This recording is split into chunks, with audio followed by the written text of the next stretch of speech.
देखिए इस वीक से पहले 6 वीक ऐसे गए हैं जहां पर लगातार मार्केट नेगेटिव में क्लोज हुए हर रोज। लेकिन इस वीक की अगर मैं खास तौर से दो ट्रेडिंग सेशन की अगर मैं बात करूं तो वहां पर मार्केट ने बहुत अच्छी खासी पॉजिटिविटी दिखलाई है। कल के डेट में अगर स्मॉल कैप और मिड कैप का अगर देखेंगे तो वहां पर लगभग पूरा 1% तो नहीं लेकिन 1% के आसपास वहां पर तेजी देखने को मिली है और भी दूसरे इंडाइसेस के अंदर भी अच्छी खासी तेजी देखने को मिली है।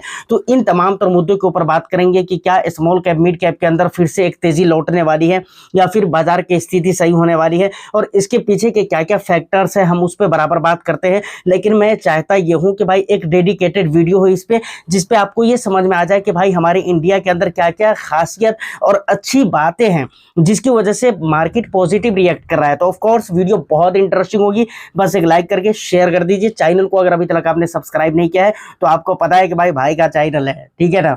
और यहाँ पर क्या विश्वास कंटेंट के साथ आपको विश्वास भी दिया जाता है, तो चैनल को जरूर सब्सक्राइब कर ले।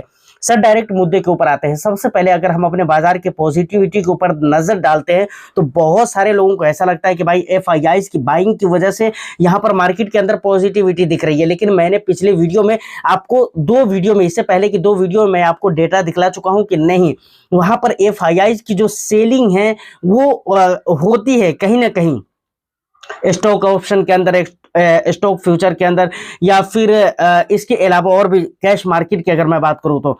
लेकिन अगर मैं बाइंग की बात करूं तो बहुत ही कम लेवल की बाइंग होती है, बहुत कम मात्रा में बाइंग होती है कंपैरिजन टू डीआईआई। समझ रहे ना, यहां पर अगर देखा जाए तो मार्केट को मजबूत बनाने में डीआईआई का पूरी तरह से भूमिका है और पूरी तरह से किरदार अदा कर रहे हैं कौन, डीआईआई, जिसकी वजह से हमारे मार्केट के अंदर पॉजिटिविटी है। अब देखिए मैं एक बात बराबर बोलता हूं और हर कोई ये बात आपको बोलते होंगे और बोलते हैं कि भाई देखिए हमारे मार्केट का जो सिचुएशन है वो बाहरी रीजन की वजह से खराब है, हमारे अंदर के अगर रीजन देखे तो कुछ खास रीजन नहीं नजर आ रहे हैं, ठीक है ना।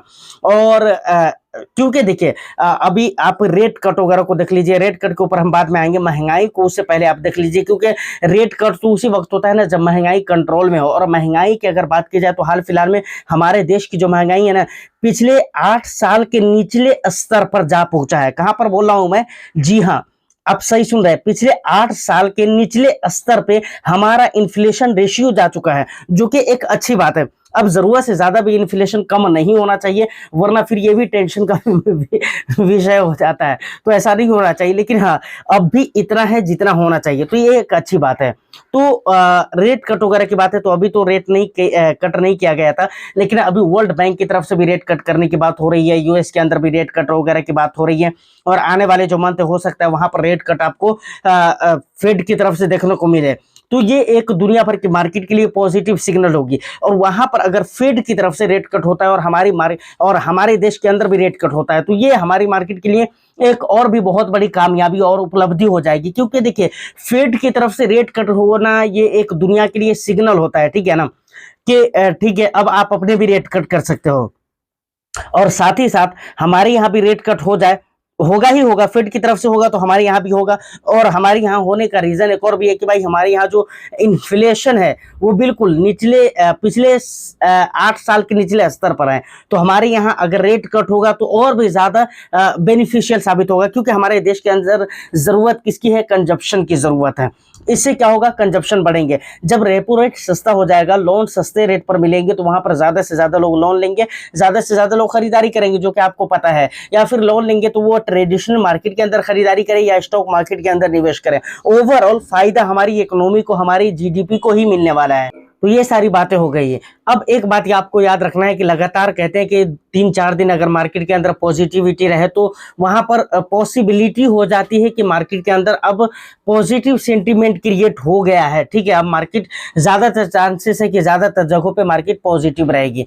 तो देखिए 2 दिन हो चुका है, तीसरा दिन है, कल चौथा दिन रहेगा, तो देखते हैं कि मार्केट की स्थिति क्या रहती है। और मुझे लगता है कि अच्छा रहने वाली है मार्केट की स्थिति। बाकी ठीक है, देखते हैं, डिजेक्ट तो हम कह नहीं सकते या कोई भी आपको ये बात बता नहीं सकता है, ठीक है ना। ये सारी बातें हो जाती है।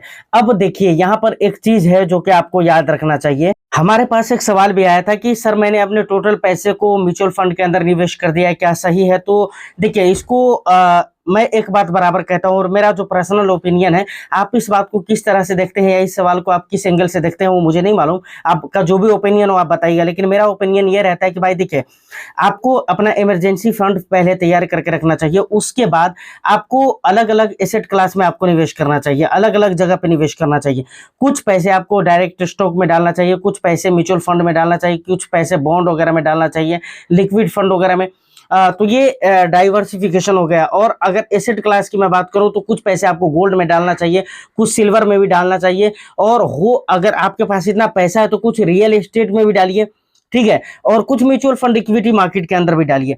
तो हर जगह पे अगर आपके पैसे हैं, कुछ क्रिप्टो करेंसी वगैरह, देखिए क्रिप्टो करेंसी को हम बहुत ज्यादा रिस्की बोलते हैं। देखिए रिस्की यकीनन है, लेकिन एक ही बात याद रखिए, लॉन्ग टर्म इन्वेस्टिंग जो होती है ना, वो उसका जो सिंपल सा जो पर्पस होता है वो यही होता है कि भाई आपको वहां पर लॉन्ग टर्म के लिए निवेश करना है।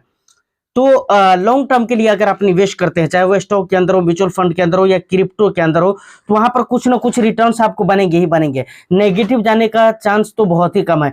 तो क्रिप्टो के ऊपर भी फोकस करिए, ठीक है।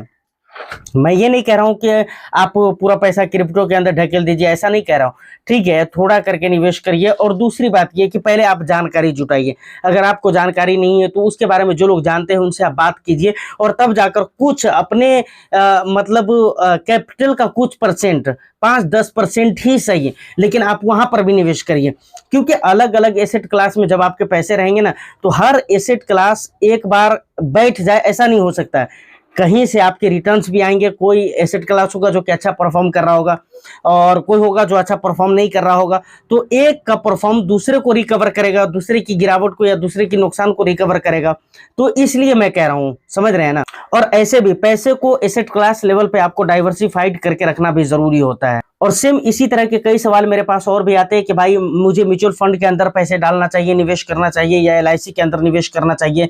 तो देखिए, एफडी के अंदर निवेश करना चाहिए, आरडी के अंदर निवेश करना चाहिए, म्यूचुअल फंड के अंदर निवेश करना चाहिए, या स्टॉक के अंदर निवेश करना चाहिए। देखिए, असल में इस तरह के सवाल कब मन में आते हैं और कब लोग पूछते हैं, जब उनको जानकारी नहीं होती है, और वो ये पूछने की कोशिश करते हैं कि बढ़िया क्या है। देखिए, मैं बराबर एक ही जवाब देता हूं कि बढ़िया हर इन्वेस्टमेंट है। आपको कैसे पता चलेगा कि बढ़िया हर इन्वेस्टमेंट है? आप किसी को किसी के सामने खराब नहीं कह सकते। एफडी को आप म्यूचुअल फंड के सामने खराब नहीं कह सकते, या म्यूचुअल फंड को आप एफडी के सामने खराब नहीं कह सकते हैं। आपको ये देखना चाहिए कि भाई अलग अलग जो इन्वेस्टमेंट की स्कीम है, जो रास्ते हैं, जो प्लेटफॉर्म है, वो किस चीज के लिए, किस मकसद के लिए डिजाइन किए गए हैं। बात को समझिए। मानकर चलिए, अगर आप इक्विटी मार्केट के अंदर आते हैं तो आपका मकसद है कि भाई लॉन्ग टर्म इन्वेस्टमेंट करना है आपको। आप रिस्क भी लेना चाहते हैं कुछ हद तक है, बल्कि बहुत हद तक आप रिस्क लेना चाहते हैं, लॉन्ग टर्म के लिए इन्वेस्टमेंट करना चाहते हैं, अच्छा पैसा बनाना चाहते हैं। ये अगर मकसद है तो आपके लिए म्यूचुअल फंड बना हुआ है, स्टॉक बना हुआ है। लेकिन अगर कोई बंदा ऐसा है जो ये चाहता है कि नहीं, मुझे 3 साल 4 साल के लिए निवेश करना है, मेरे पैसे पे कुछ रिटर्न ही मिल जाए, लेकिन मेरे पैसे की सेफ्टी पहली प्रायोरिटी है, तो उनके लिए एफडी आरडी ज्यादा अच्छा है, समझ रहे हैं ना। और ज्यादा बेटर है उनके लिए, है ना, कि उनके पास 2-3 साल है तो एफडी आरडी वो कर लेंगे। वहां पर उनको रिस्क भी बहुत ज्यादा नहीं रहेगा, सेफ्टी भी रहेगी, चूंकि बैंक में एफडी करना रहता है। और दूसरी बात यह है कि उनको एक सालाना तौर पे 6-7% का रिटर्न्स मिल जाएगा, जिसे उसको बहुत ज्यादा मतलब है नहीं है, पैसे की सेफ्टी से मतलब है। तो कभी भी मैं ये कहता हूं कि किसी भी इन्वेस्टमेंट, किसी भी स्कीम को डिजाइन क्यों किया गया है, सबसे पहले उसके मकसद को आप समझिए। मकसद को समझ जाएंगे, आपको ऑटोमेटिक अच्छा लगने लगेगा। अब मान कर चलिए, जो रिस्क लेना ही नहीं चाहता है, उसको सालाना तौर पे 6-7% का रिटर्न्स मिल जाए, उसके लिए काफी है। और ऐसे लोगों को, और 2-3 साल का होराइजन है उसके पास, ऐसे लोगों को आप बोलेंगे स्टॉक में निवेश करने के लिए या स्मॉल कैप में आकर निवेश करने के लिए, तो ऑफ कोर्स उसको नहीं सुहाएगा, अच्छा नहीं लगेगा, समझ रहे हैं ना। तो ये सारी बात है। अब रही है स्मॉल कैप मिड कैप की तेजी की बात, तो देखिए स्मॉल कैप मिड कैप में तेजी, अभी जो मार्केट का सिचुएशन है, इससे तो ये लग रहा है कि भाई हर जगह पे तेजी आने वाली है, लेकिन अभी नहीं आएगी, मुझे ऐसा लग रहा है। इसमें 2-3 महीने का समय लगेगा। आने वाले जो क्वार्टर होंगे वो अगर बेस्ट होते हैं तो ऑफ कोर्स यहाँ पर मार्केट का लेवल बहुत अच्छा हो जाएगा और मार्केट के अंदर पैसे बनने शुरू हो जाएंगे। लेकिन आने वाले जो क्वार्टर है वहां तक के तो मार्केट के अंदर गिरावट होगी। ठीक है, फिलहाल एक अच्छा सेंटीमेंट है, तो हम इस चीज को देख रहे हैं, ऐसी बात नहीं इस चीज को हम इग्नोर कर रहे हैं, ठीक है, अच्छी बात है, लेकिन इसके ऊपर हम पूरी तरह से भरोसा नहीं कर सकते हैं। बात क्लियर है? उम्मीद करता हूं कि ये सारी बातें जो मैंने आपको बताई है आपको अच्छी लगी हो, वीडियो अच्छा लगा हो तो बस एक लाइक कर दीजिए, शेयर कर दीजिए। और आपका जो भी ओपिनियन है आप मुझे कमेंट सेक्शन में बिल्कुल रख सकते हैं। और चैनल को सब्सक्राइब नहीं किया है तो चैनल को भी जरूर सब्सक्राइब करें। मैं फिर मिलता हूं किसी नेक्स्ट एंड इंटरेस्टिंग वीडियो में, जब तक के लिए all the best. Thank you for watching.